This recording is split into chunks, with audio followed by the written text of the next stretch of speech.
This Guy's Garage. Like and subscribe. So the subcommittee met on Wednesday, April 17th and Tuesday, May 30th. And I'd like to report back on our behalf, their behalf, the subcommittee's behalf. Language was confirmed for letter to Mr. David Yao and Nicole Foster. The letter was then shared with the full committee and distributed to recipients. It was agreed that a follow-up letter be sent to David Yao following his written responses. That letter was distributed to Mr. Yao on April 23rd. Letter was proposed by a member, drafted by the analyst, and confirmed in subcommittee for a letter to Microsoft. The draft has been sent to all members of the committee, and it is my desire to send that letter to Microsoft shortly. Is that it? Let me read it first. I will read the letter and then looking for your consent to send this off. Pertaining to your testimony before the, dear sir, I won't. Pertaining to your testimony before the Standing Committee on Public Accounts of 9 April 2024, the committee requests copies of all communications between Microsoft Canada and the Canada Border Services Agency with regard to the ArriveCAN application in general, as well as those pertaining to the bridge between ArriveCAN and the Border Services Officer application based on what you told the committee. Please send this information to the clerk of the committee no later than 21 May 2024. Do I have consent to send this? Sir, that's to Microsoft, right? Yes, the official, yes. Yeah. I'm good. Yep, I like it. Good, okay. Very good. All right.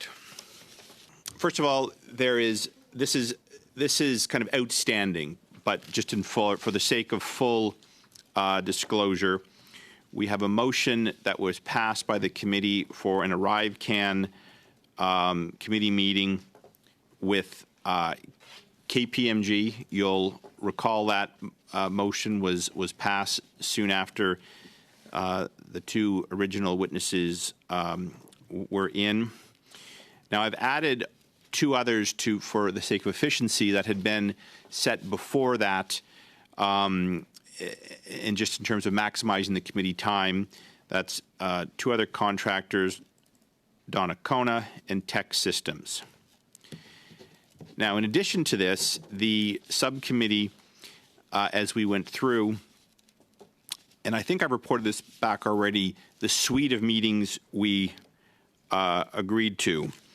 We've agreed to study Report 6, Canadian Net Zero Emissions Accountability Act, 2030 Emission Reduction Plan. This first one requires no additional witnesses because it's a committee review of an audit from the Office of the Auditor General. So that's on what I'll call autopilot. We're going to look at Report 4, National Trade Corridors Fund. Again, we hear from the principals and the Auditor General, so autopilot, no additional witnesses are needed. Okay, and here we agreed to an additional meeting of Report 2, Housing in First Nations Communities, and the witness list as assembled by the subcommittee was sent out to all members today, this morning. Do I have your agreement to proceed with that meeting based on those witnesses? I'm seeing yeses, and very good. And then lastly, there was agreement for an ArriveCAN meeting, and that list was distributed to members, again, with the makeup as required by the motion in terms of representation. Is that witness list good, and may I proceed with that as well? Yes, Ms. Shanahan. So now I do have questions as to the number of meetings. So I see that you have Donnacona here on the list, for example, so that's already included?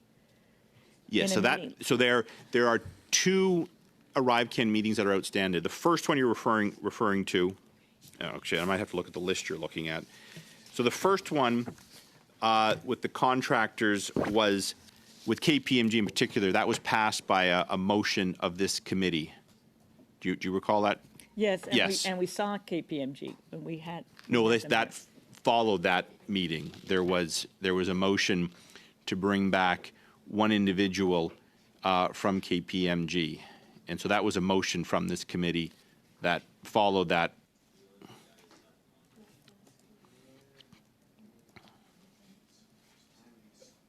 And so that's on this list? That's set by the committee already. The discussion in the subcommittee really focused around the additional ArriveCAN meeting with the witnesses. And let me just go through the list, and I'll let the clerk correct me. We have the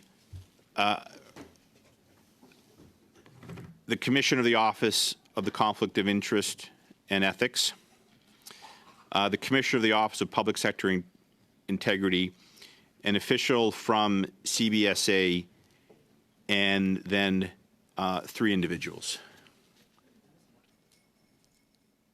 And so, and that list was made up of suggestions from government members and opposition members.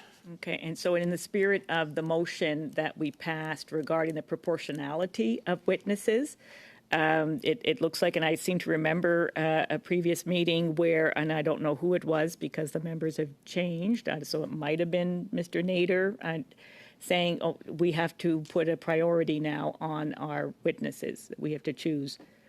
So this list is that priority. Now, if you're wondering, well, how come? So I'll take just 1 second. So, Ms. Shanahan, let me be, so for a meeting, the government would have, Liberal members would have 4 witnesses. I'll just hold for a second. Has just showed me a shorter list, so that prioritization has taken place. Yes, then? yes. Okay, so and yes, and so yes, so yes, and it was distributed. Yeah. Good. So, Jean, we're good with that. Thank you. Okay. We're moving right along here. Yes, Mr. Desjardins. Just looking at the witness list for that, I believe I supplied the CBSA president. Just hold on. I've got competing lists here. Hold on a second, unless someone can confirm that. Can I have the other list? Yes, that individual will be included as well, Mr. Thank you very much, Desjardins. Mr. Chair. Yes. Okay. Okay. So, Chair, Yes. just Yes. the second question then is how are we doing one meeting, 2 panels? Is that That's it? Yeah. that's what I will Okay, do. very Yes, good. the mandate is for a meeting, and that I'm going to work with the clerk on this, but I think I will split it up a little bit to ensure we have kind of a balanced meeting. Now I'm going to recognize Madame Saint-Clair Desgagnés, s'il vous plaît.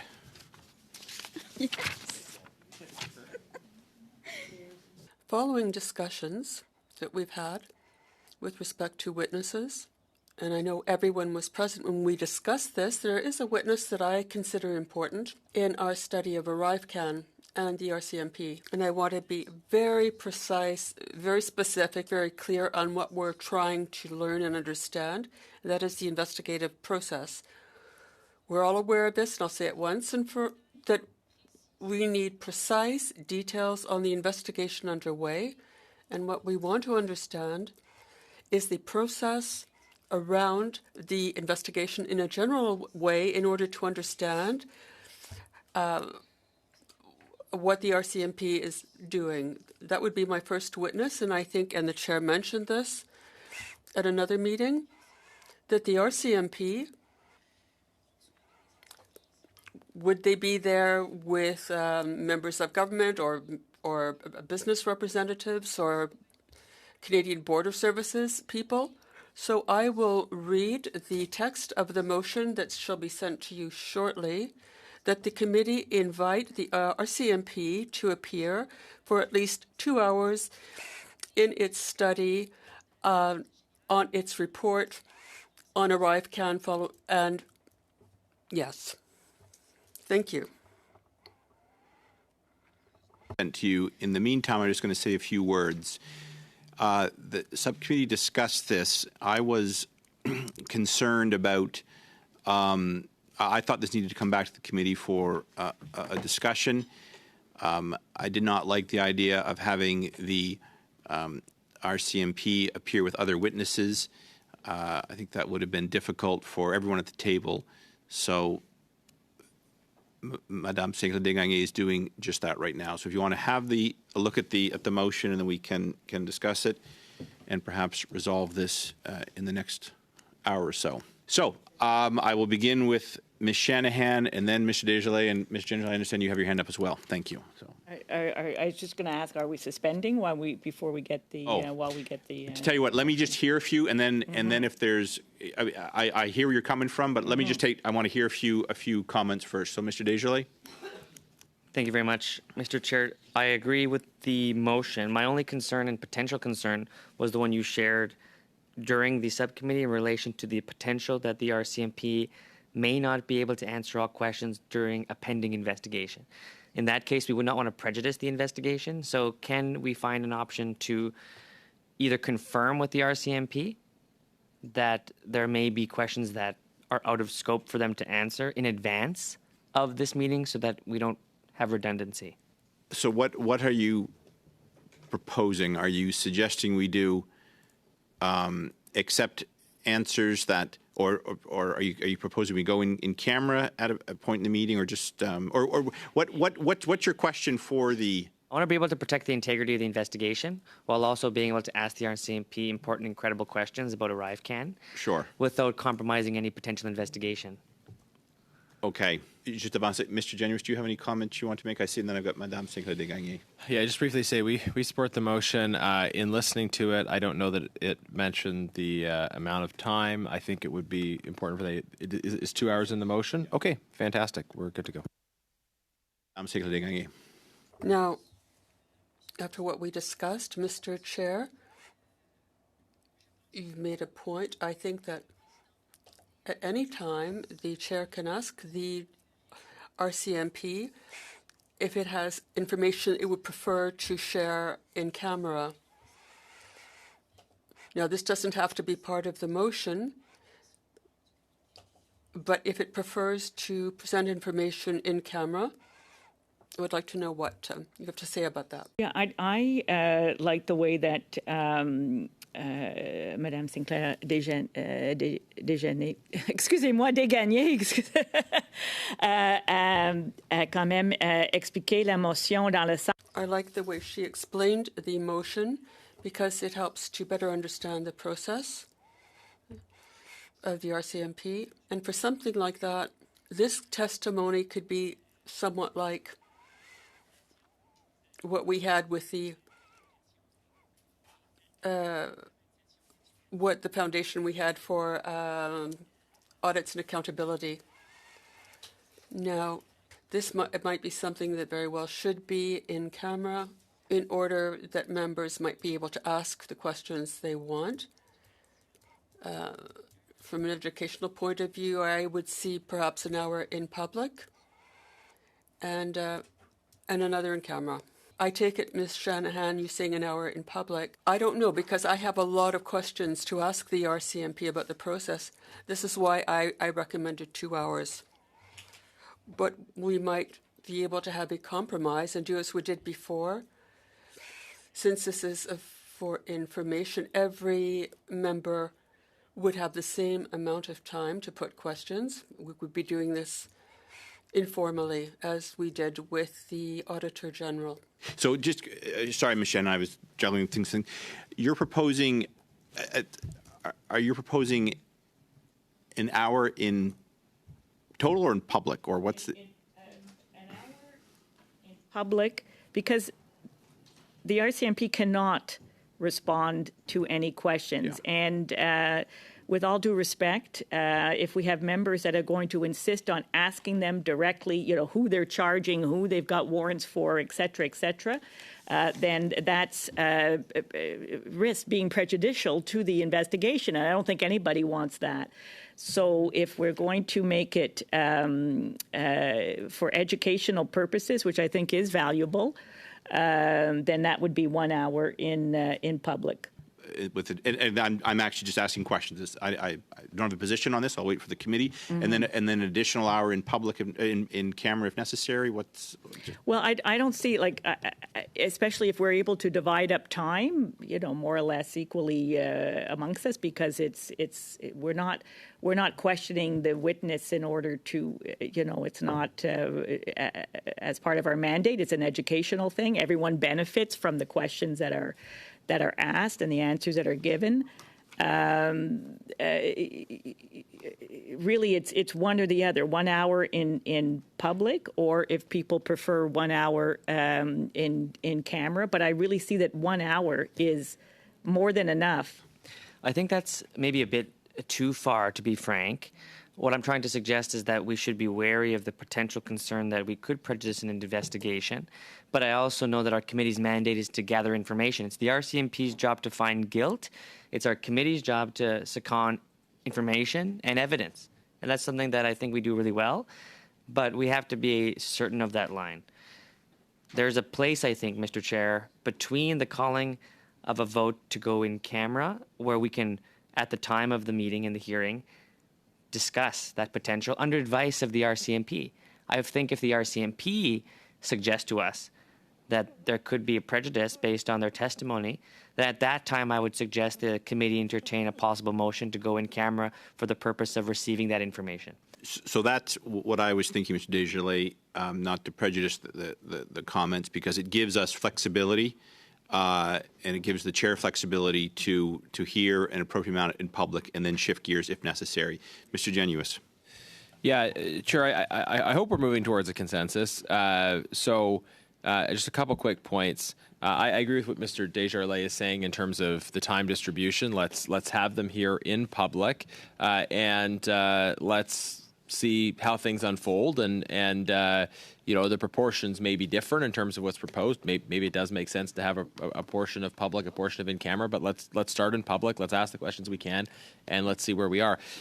Just in terms of questions and what they can or cannot answer, I think it should be very clear that the RCMP will know exactly what questions they can and can't answer, and both things are true, that committees have a right to demand information when they choose to, but that committees can and should be reasonable in their exercise of that power. And so if RCMP officials are earnestly telling us they're not able to answer certain questions, I think the committee will be reasonable in response to that. I don't think, though, we need to be the ones deciding what they can and cannot answer. I think they will be able to tell us, and we can ask the questions, whatever questions, and they will respond to them in a way that's appropriate with their professionalism and their mandate. So I think the motion works as is, and things will unfold in a proper way. I'd like to understand better what we're looking for from the RCMP, Madame Sinclair de Gagné. Would this be for information purposes? We will mention names. We won't ask about them to discuss a given case. No names, no specific situations, because there are members who are experienced lawyers. We're not doing this with a view to harming anything or anyone. If I can answer my colleague, well, yes, our objective is that we want information. I agree with what Mr. Genuis said, and also with what Mr. Desjardins said. Now, we all agree that someone could take advantage of the situation to ask a specific question, but that would be, but the RCMP could simply say that they can't answer. I think everyone here is aware of not wanting to waste time on this. We're hearing a lot about, with respect to ArriveCAN, about the fact that we cannot discuss certain aspects because they're the subjects of RCMP investigations. I think the RCMP knows what is part of an investigation. So there would be boundaries.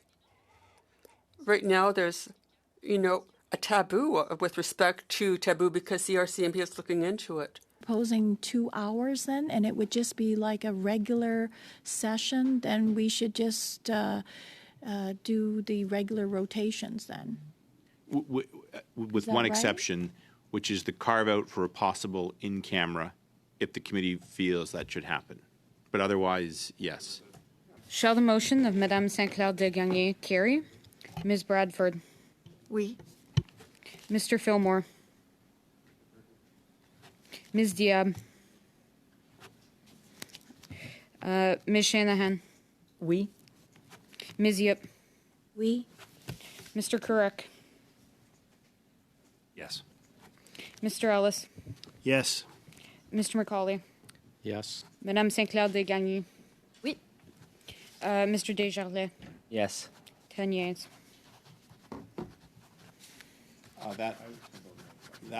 That motion is passed, and we will Chair. endeavor to just 1 second, Mr. Kurek, and I will work with the clerk to set that up.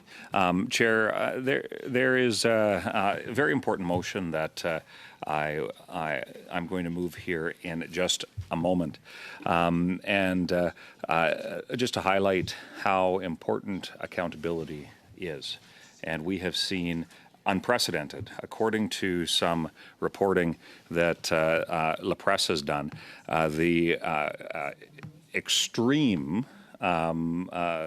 challenges associated with ArriveCAN, it appears, are not isolated. La Presse has revealed that there are up to 30 instances where employees of the federal government could very well be double dipping, of which many of those instances seem to be those individuals are in conflict of interest, and it is quite astounding. So, Chair, I'm going to move a motion, and then I would like to reserve, if I could, the right to speak just very, very briefly on that. I just want to interrupt. Normally I do it the other way, the motion first, then speak to it, but is this a new motion or is this a motion that's already been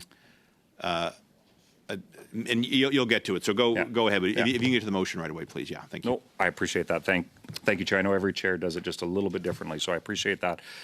So I would move the motion that is as follows, and I believe it has been sent to the clerk as well for distribution in both of Canada's official languages. That in relation to the committee's ongoing work on government contracting, and further to the information provided by the Treasury Board Secretariat on April 12, 2024, the committee order A, the production of copies of the 140 conflict of interest declarations filed in the 2022-23 fiscal year and the 162 conflict of interest declarations filed in the 2023-24 fiscal year concerning public servants employed in the core public administration who were involved in contractual relationships with the Government of Canada.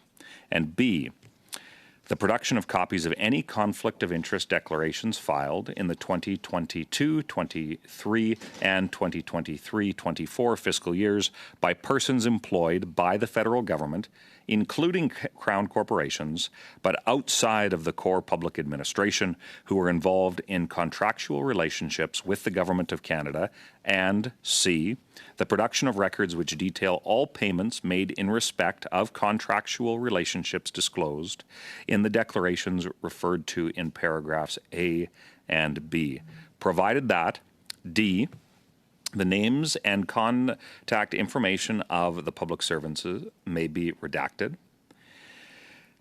E, for greater certainty, no redactions shall be applied to the names of contracting entities or the value of the contractual relationship disclosed, including where multiple relationships are disclosed, the value of each contractual relationship disclosed, and F, These documents, with only the redactions authorized by paragraph D, shall be deposited with the clerk of the committee in both official languages by I, in the case of the documents referred to in paragraphs A and B, within 21 days of the adoption of this order, and 2, in the case of documents referred to in paragraph C, within 35 days of the adoption of this order. And Chair, if I could reserve the right to speak to it, I'll allow the opportunity for that to be distributed.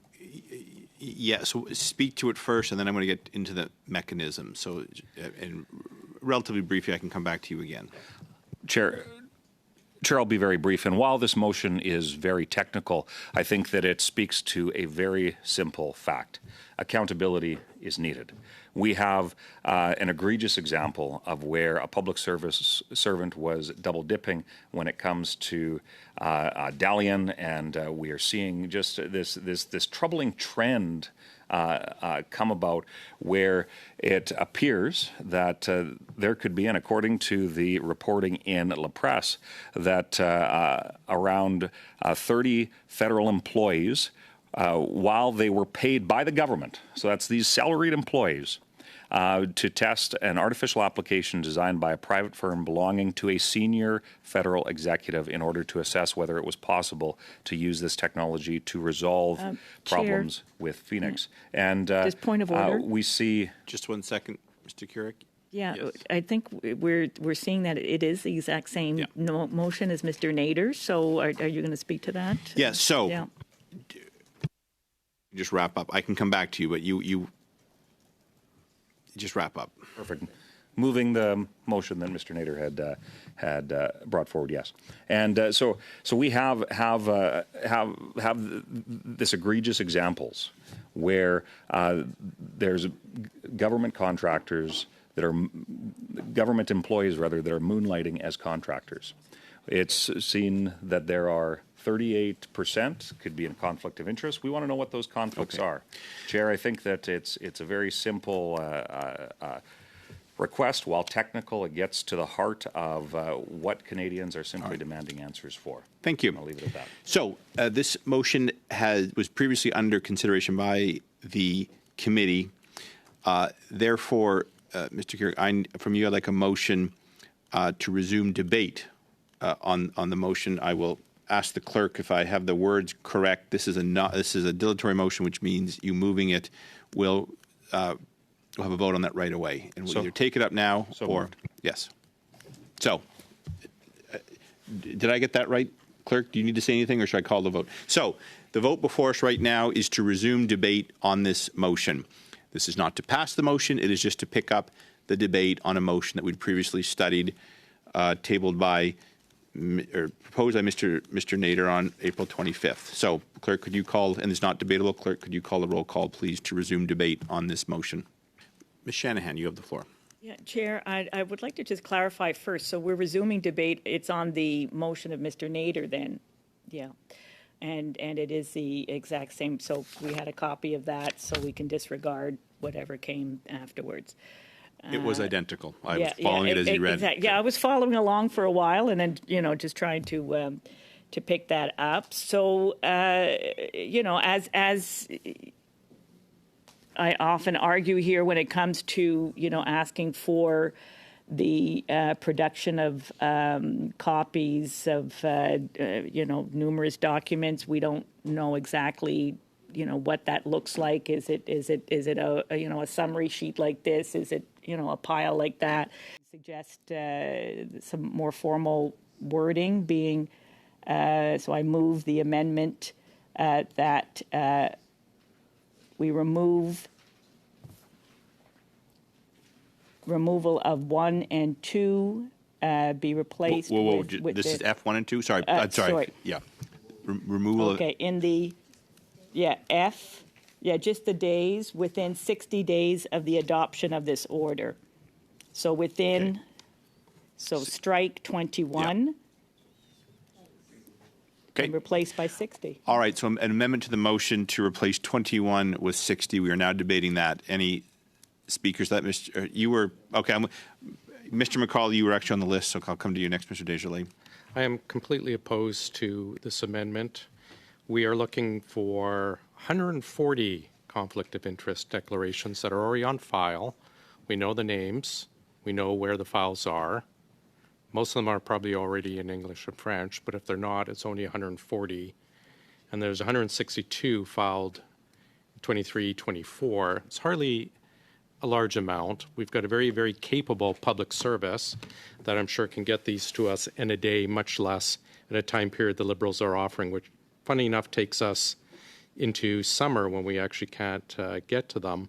There's been a great cloud of distrust placed over large segments of the public service because of this ongoing issue that started with ArriveCAN and then has spread into this double dipping. Like one of the gentlemen, and this is why we need to get to this, like one of the gentlemen, the Dalian chap, like he came to the operations committee, made the front page of the Globe and Mail, and yet not a single person in this government sat there and thought, holy cow, Mr. Yao, you look just like this guy in the Globe and Mail that's under investigation with the same name. We've been working side by side for 20 years.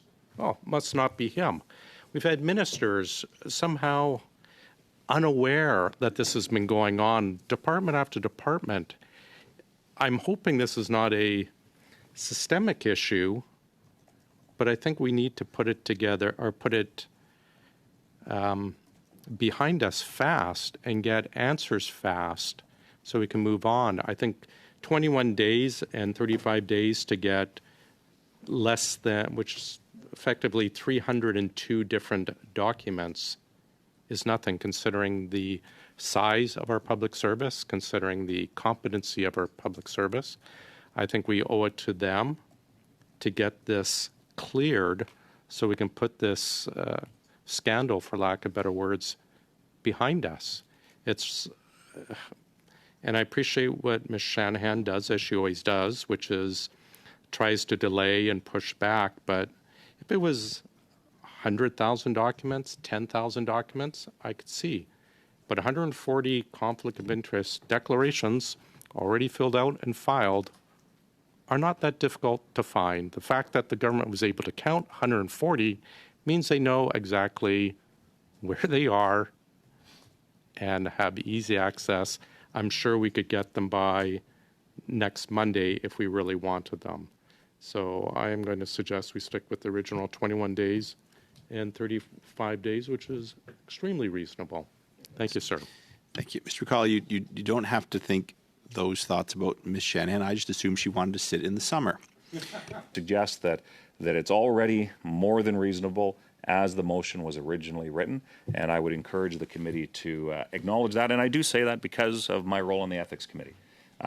This is something that I think we can pass as it was originally written. Thank you. Mr. Chair, listening to our colleagues, I don't think there'll be a consensus or unanimous consent here. It doesn't look like it. I don't see the Conservatives willing to budge on this.